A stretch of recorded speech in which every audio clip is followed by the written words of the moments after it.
Hello सांग माने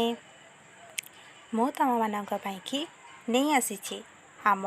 +3 4th semester आम पॉलिटिकल साइंस जी रो सिलेबस है बर्तमान एबे आम एग्जाम होगा जाऊँ तो मु से कि तुम मानक कि यही जी रो सिलेबस नहीं आसी यह उभय ओडिया इंग्लिश रे रही तमें मैंने पूर्वर निश्चिंत भाव में यूट्यूब रे सर्च मारि कि आम ओडिया रे आम पॉलिटिकल साइंस जी सेमिति बेसी कौन से भी वीडियो एमती अपलोड हुए है तमें मैंने जदि कहब मुझे कि यार पाठ पढ़ाई कि भी मु चाहिए है तुम मैंने मत कमेंट कर जदि तुम मानक दरकार अच्छी ठीक अच्छे एबे तुम प्रथमे सिलेबस को देखनी जदि तुम मैंने जदि यार ओडिया रो पाठ पढ़ा कि चाहूच तेबे मत निहाती भाव में कमेंट कर एबे देख एटा हूँ आम +3 सेकेंड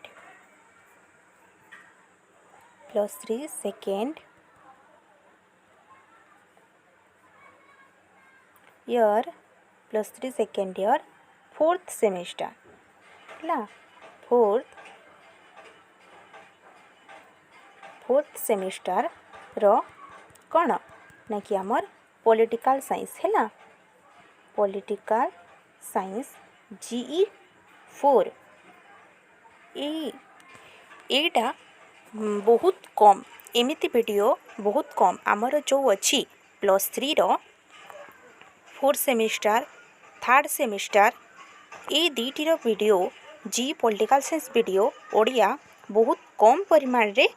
अपलोड होता है आज आम YouTube channel RP education centre रे सबुदिन यार वीडियो अपलोड करा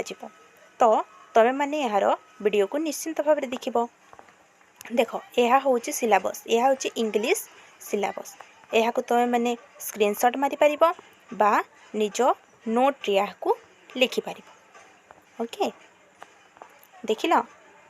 ठीक अच्छे एबे चलो देखा यार ओडिया बहुत छुआ ओडिया कि रिक्वेस्ट करछंती हैला किंतु मु सेटा करि पारु नथिली किंतु वर्तमान करी ये देख आमर एठी अछि लीग ऑफ नेशन राष्ट्र संघ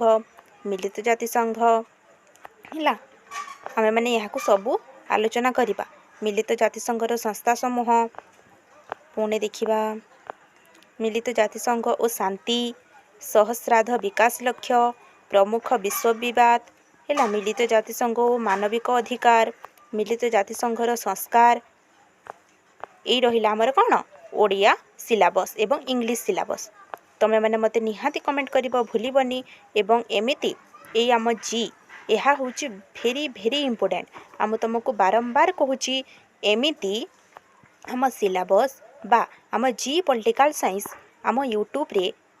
सेमिति भाव में अपलोड हुए एते मात्रा आम मैंने यहाँ को अपलोड करती है मु यहाँ को आरंभ करने को चाहूँगी तो तुम मानकर सपोर्ट मत निहाती दरकार जदि वीडियोटी भल लगे तेबे निहाती लाइक शेयर एवं सब्सक्राइब कर थैंक यू।